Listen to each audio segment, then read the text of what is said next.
महाराष्ट्राच्या नकाशावर असे एक गाव आहे जे नांदेडच्या अर्धापूर तालुक्यातील गाव आहे. त्याचं नाव आहे कोंढा. कोंढा हे गाव अनेक वर्षापासून शरद जोशी यांच्या शेतकरी संघटनेचं गाव आहे. अनेक वर्षापासून त्यांनी जी बीज पेरले विचारायचं ते बीज आजही जशाच तसे ती सगळी तत्व जे आहे ते घेऊन चालणारं हे गाव आहे. या गावात सगळ्यात महत्त्वाचं असं आहे की ते शासकीय जी काही देणी आहेत, कर्ज असेल किंवा वीज बिल असेल, हे अनेक वर्षापासून भरत नाहीत.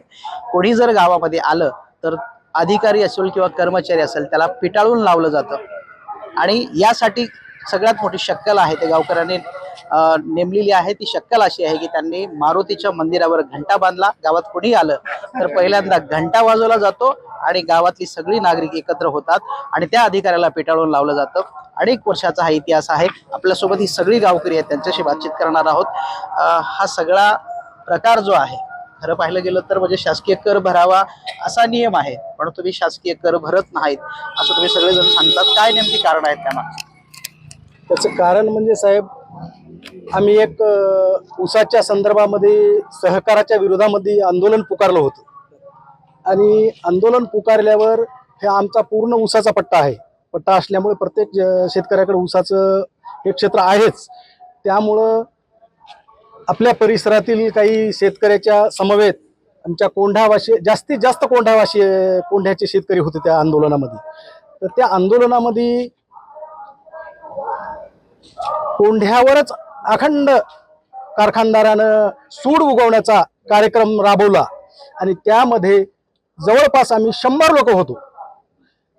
3 ते 4 लोक आमचे गणेश कदम काय घडलं, काय होतं थोडक्यात? आंदोलन ऊसाचं केलं होतं आणि त्या आंदोलनामध्ये आता त्याच आमचं आंदोलन पाहून इतर बी शेतकरी उठले आणि बरंच आंदोलन मोठं झालं. ऊसाचे ट्रक पेटवून दिले, ड्रायव्हरला मारहाण केली, जबरदस्तीने ऊस नेऊ लागले, पोलीस लावून ऊसाचे वाहनं नेऊ लागले कारखानदार. तर त्या कारखानदारानं कोंढ्यावर अशी एक मोठी कारवाई केली. 101 लोकांवर आमच्यावर 395 398 गुन्हे दाखल केले आणि जे काय कसाबला गुन्हे होते ते शेतकऱ्यावर गुन्हे लादले. आणि त्यामध्ये आनंदा बाबाराव कदम, गणेश नागोराव कदम, अशोक तातेराव कदम, दिलीप प्रभाकर कदम हे 4 लोकांवर तर 3दा PCR झालं आणि 47 दिवस या माणसाने आमच्या जेल भोगली. आणि जवळपास 60 ते 70 लोक आम्ही 31 दिवस अंडरग्राऊंड होतो. आणि त्या संदर्भामध्ये त्या तपासामध्ये आमच्या घराघरात SP घुसून, आमच्या घरात तर आमची बहीण गणेश आणि मी भाऊ आहोत, आमच्या घरात SP घुसला होता. आमची बहीण एक डिलिव्हरीला आली होती. तर आमच्या बाईनं त्या बाईला इळे कोयते घेऊन मागे लागल्या त्याच्या. आणि त्याने उद्या येऊन आमच्या गावानं सगळ्यांना पुन्हा आम्ही बाहेर असताना एवढं आंदोलन केलं की काठ्या कुऱ्हाड्या घेऊन पोलीस स्टेशनला गेले. जवळपास 500 लोक अर्धापूर पोलीस स्टेशनला गेले. आणि त्याचं प्रतीक म्हणून उद्या त्यांची सगळी टीम आली इथं.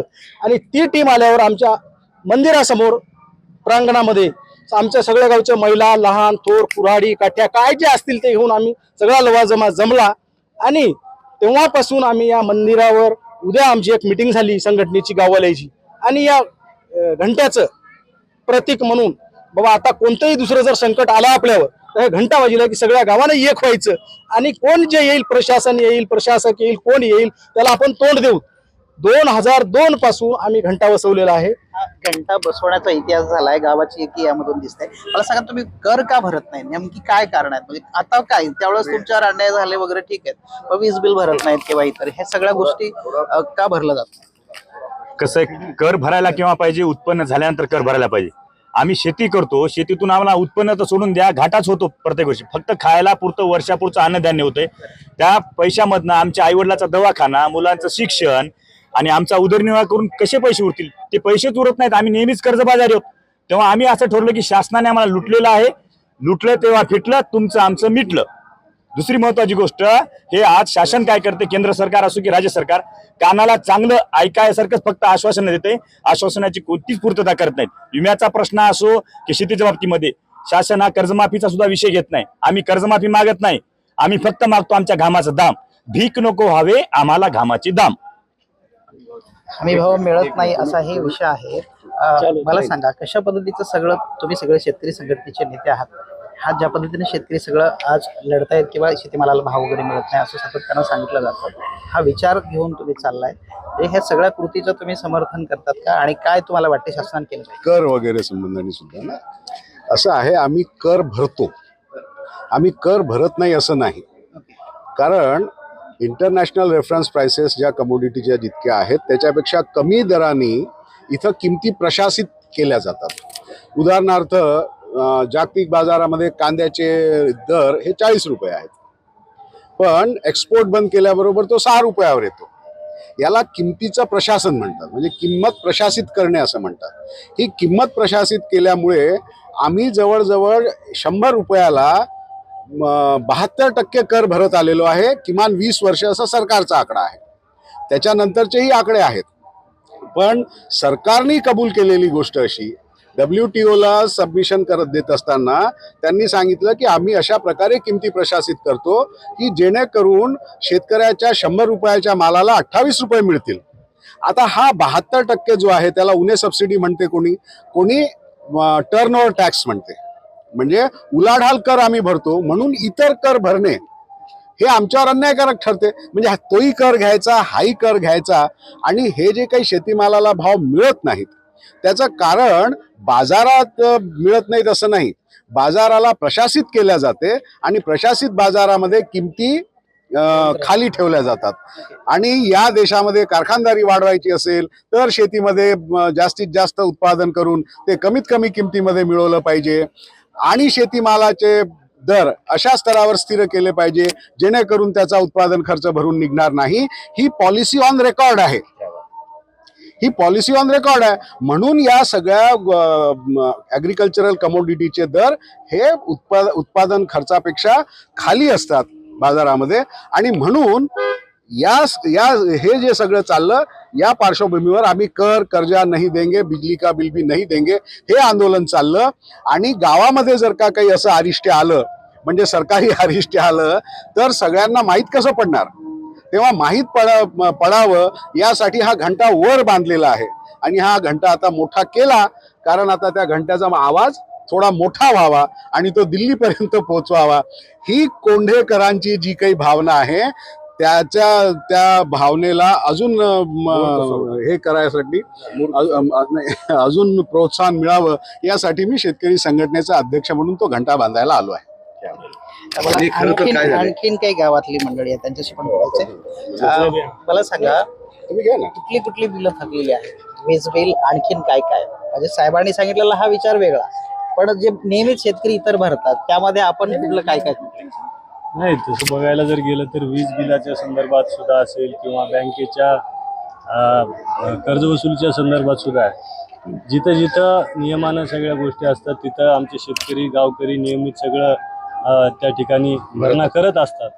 पण एवढं असून देखील जेव्हा केव्हा शासनाचं अन्यायकारक भूमिका गावाच्या संदर्भात सामूहिक भूमिका होते. म्हणजे आधुनिक जर आजच्या काळात सांगायचं तर पीक विम्याचा विषय असेल, MSCBचा विषय असेल किंवा बँकेच्या कर्जाच्या संदर्भातला सुद्धा विषय असेल, जिथं जिथं गावाला त्या ठिकाणी कुठं त्रास देण्याचा प्रयत्न होतो किंवा गावात येऊन सक्तीनं त्या ठिकाणी दंडेलशाही करण्याचा जेव्हा प्रयत्न होतो. कुठली दंडेलशाही म्हणजे काय? म्हणजे आता उदाहरण द्यायचं झालं तर आज एवढा कार्यक्रम असताना देखील जेव्हा शेतकऱ्याचं आता गावात काही जणांची बिल थकीत जरी असतील तर काही जणांसाठी जेव्हा पूर्ण गावाची लाईट बंद केल्या जाते तर अशा प्रकार जेव्हा घडला जातो की अशा काही जणांमुळे पुऱ्या गावाला जेव्हा वेटीस धरल्या जातं, तर अशा वेळेस जेव्हा आमचा ह्या कोंड्याचा जो घंटा आहे आज फक्त या तालुक्यात नाही तर जिल्ह्यात महाराष्ट्रात सुपरिचित असलेला हा घंटा आहे.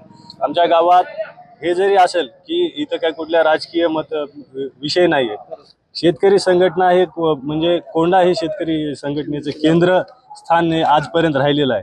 तर याचा आम्ही आज पक्ष जरी कोणी वेगवेगळ्या काम करत असलो तर आम्हाला त्याचा सार्थ अभिमान आहे. आणि या घंटा म्हणजे हे फक्त संघटने नाही तर एकतेचं प्रतीक आहे, आमच्या गावाच्या कोंड्याच्या एकतेचं हे प्रतीक आहे आणि त्याचा आम्हाला सार्थ अभिमान आहे. 2002 साली हा घंटा आमच्या गावात, त्याची पार्श्वभूमी आमच्या बंधूने या ठिकाणी सांगितलेली आहे. विद्युत पोल जे शेतात शासनाने उभारले हो. त्याचा सुद्धा शासनाकडे कर मागतात. नाही, मागितलंच पाहिजे ना, कारण माझ्या शेतातून जो पोल उभा करून नेलाय त्याच्यातून सरकार जे उत्पन्न कमवतं त्याच्यात माझा हिस्सा असला पाहिजे ना, कारण ती माझी जमीन आहे. ही सगळी दंडेलशाही आहे सरकारची. प्रत्येक ठिकाणी सरकार आपलं मन मानेल तसं चालतं. शेतकऱ्याच्या मालाला योग्य भाव देत नाही. कृषी निविष्ठाचे भाव गेल्या 5 वर्षामध्ये दुप्पट वाढलेत आणि शेतीमालाचा भाव हा तोच आहे. 2000 रुपयाला झालं 900 रुपयाचं पोतं. 500 रुपयाची बॅग 750 रुपयाला 900 रुपयाला गेली आहे. शेतीचा उत्पादन खर्चामध्ये मजुरांचा खर्च वाढलाय आणि कापूस आजही सरकार 7,000 घेत आहे आणि 15,000 रुपयाचा उत्पादन खर्च आहे सरकार मान्य करत आहे.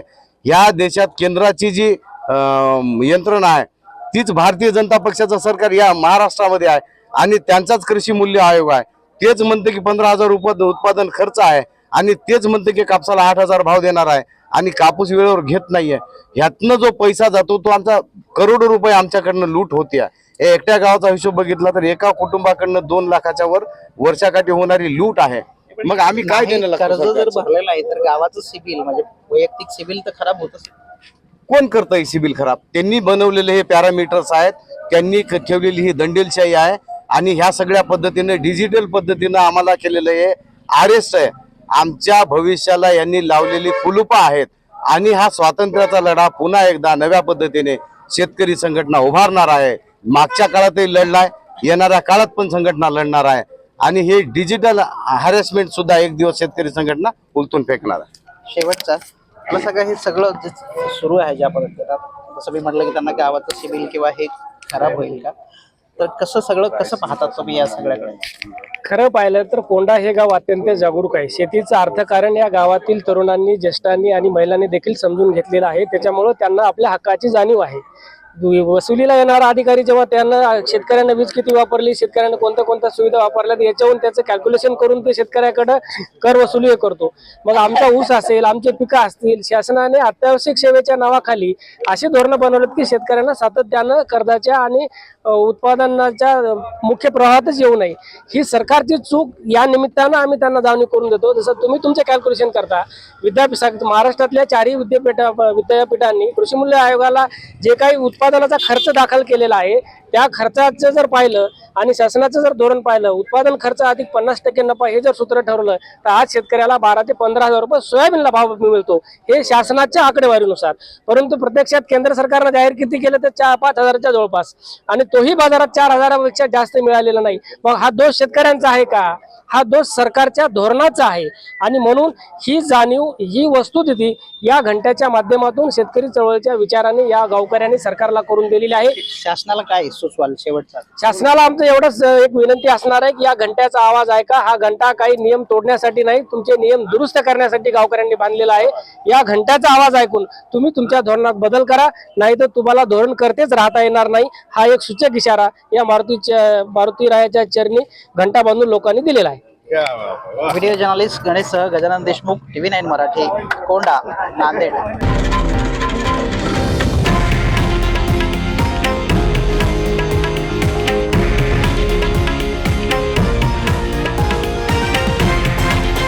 हे आहे देशातील नंबर 1 न्यूज नेटवर्क आणि आपण पाहत आहात TV9 मराठी, एकमेव.